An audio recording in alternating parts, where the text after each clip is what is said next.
Sir ये देखिए कम से कम हजारों की मात्रा में कॉकरोच घूम रहे हैं यहाँ। बुरे हाल है इस ट्रेन के। देखिए सर, ये देखिए ऊपर हाल। सर पूरा बारिश बुरिश सब नीचे आएगा इसमें। बिल्कुल ठीक नहीं है इस ट्रेन की कंडीशन।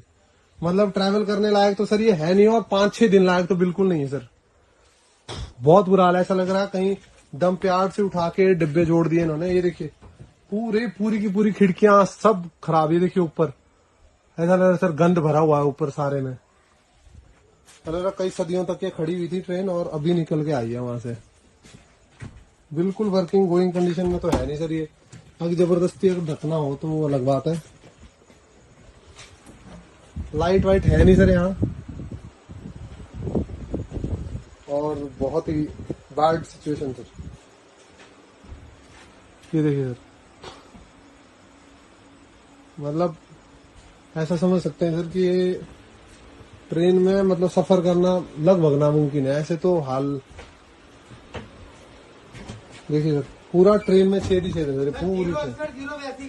ठीक है, ओके रुकिए। ये देखिए ये सामने पूरा टूटा हुआ बुरा हाल। नमस्कार। उम्मीद है आप लोग स्वस्थ और सानंद होंगे।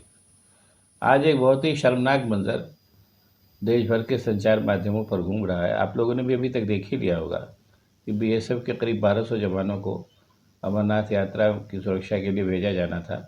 उसमें कबाड़ में से ट्रेन निकाल करके उनके लिए लगा दी गई।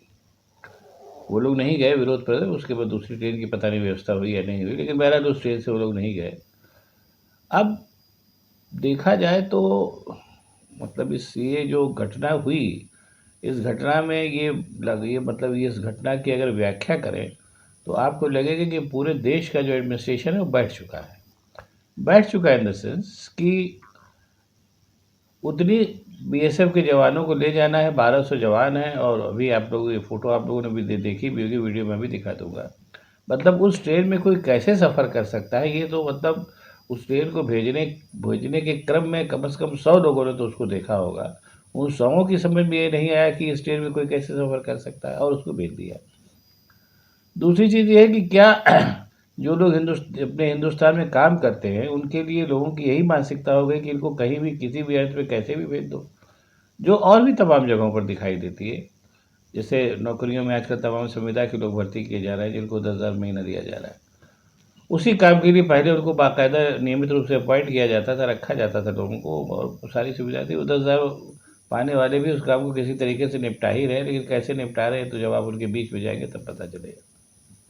जिस समय नरेंद्र मोदी की सरकार आई थी उसी समय मैं तो चूँकि पत्रकार रहा हूँ मैं, और मैंने पढ़ाई के दौरान जो है वो जब मैं इम्तिहान दे रहा था तो भारतीय जनता पार्टी और आरएसएस के बारे में भी पढ़ाई की थी।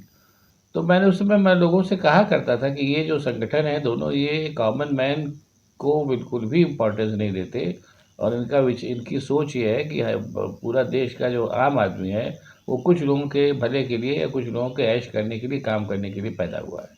और आप देख लीजिएगा कि अगर ये पार्टी पावर में आती है तो वो यही दृश्य दिखाएगी।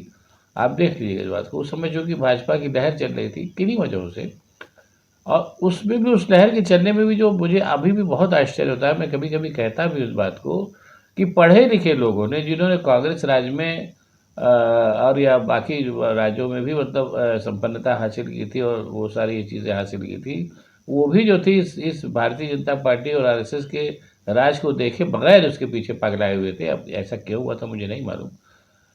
लेकिन ये बात तो दिखाता ही है कि भारत के वर्ष के लोगों की जो सोच है वो कहीं से भी साइंटिफिक नहीं है। वो मतलब आप उनको कुछ भी समझा दीजिए वो समझ जाएंगे। जैसे उस ज़माने में शासन करने के लिए मोदी जी झूठ पे झूठ बोले जा रहे थे, और उनका पूरा जो अफवाह तंत्र और प्रचार तंत्र था वो पूरी तरीके से लगा हुआ था। अब मैं बात चली इसलिए आपको एक किस्सा भी बता रहा हूँ। एक बार मैं कहीं जा रहा था तो 3 लड़के जो थे वो बीटेक कर रहे थे, वो उसी ऑटो में बैठे हुए थे। तो उसमें एक ने कहा कि मोदी जी ने हिमालय पे तपस्या की है। जो अफ़वाह उसमें फैलाई जा रही थी उसमें एक ये भी अफ़वाह थी कि मोदी जी ने हिमालय पे तपस्या करके सिद्धियाँ प्राप्त की हैं जिससे वो भारतवर्ष का कल्याण कर देंगे। तो मैंने पूछा उन बच्चों से, हमने कहा यार तुम लोग कौन सी पढ़ाई कर रहे हो? तो उसने कहा हम लोग बीटेक कर रहे हैं। तो हमने कहा यार कोई सामान्य पढ़ा लिखा लड़का जिसने गाँव के कॉलेजों से इस तरीके की पढ़ाई की होती, वो इस बात पे यकीन करता है तो मुझे फिर भी उतना मतलब कष्ट न होता जितना तुम्हारे मुँह से सुन के बुरा है। तुम कहने को बीटेक कर रहे हो और तुम इस बात पे भरोसा कर रहे हो कि मोदी गए थे हिमालय तपस्या करने। तो ये समझ लो कि ये देश का दुर्भाग्य ही है कि इस पढ़ाई लिखाई इतनी मतलब साइंटिफिक पढ़ाई करने वाला लड़का अगर इस थ्योरी में यकीन कर रहा है तो फिर तो इस देश का भगवान ही मालिक। ये एक बात कही। और उसके बाद से आप देख लीजिए कि जब से भारतीय जनता पार्टी आई कॉमन मैन का क्या हाल हुआ है। अभी कल ही मैं एक देख रहा था कि उसमें कि जो पब्लिक सेक्टर यूनिट्स हैं जो देश के उत्पादन के लिए काम करती हैं उनमें करीब 5 लाख नौकरियां कम कर दी गई हैं। तमाम नई नौकरियां मिल नहीं रही हैं और मिडिल क्लास का भट्टा पूरी तरीके से बैठ चुका है। ये मिडिल क्लास वो मिडिल क्लास है जो देश के लिए उत्पादन करता है। अपर क्लास तो कुछ खास करता नहीं, और जो निचला तबका है जो क्या नाम है किसान विसान है वो देश के लिए अनाज पैदा करता है। उस मिडिल क्लास को आपने मार डाला। इसकी वजह से उसके भी पीछे बहुत ही छोटी सोच है भारतीय जनता पार्टी की कि वोट देने के लिए उन्होंने लोअर क्लास को 5 किलो अनाज देना शुरू किया और पैसा बचाने के लिए मिडिल क्लास को ख़त्म करना शुरू किया। और वैसे भी कोई मुझसे बता रहा था, मैंने पढ़ा भी इसको, कि मिडिल क्लास की अवधारणा आरएसएस और बीजेपी में नहीं है। वो लोग नहीं चाहते कि मिडिल क्लास हो, क्योंकि मिडिल क्लास जो है वो सवाल करता है, सवाल उठाता है और सारी बातें करता है। उसका नतीजा ये हुआ कि आप देख लीजिए कि पूरे की पूरे आज की तारीख में चीन हुआ, अमेरिका हुआ है, हमारे ऊपर चढ़ा बैठा है क्योंकि उत्पादन हमारा कुछ है ही नहीं। वर्ल्ड मार्केट को देने के लिए हमारे पास कुछ नहीं है।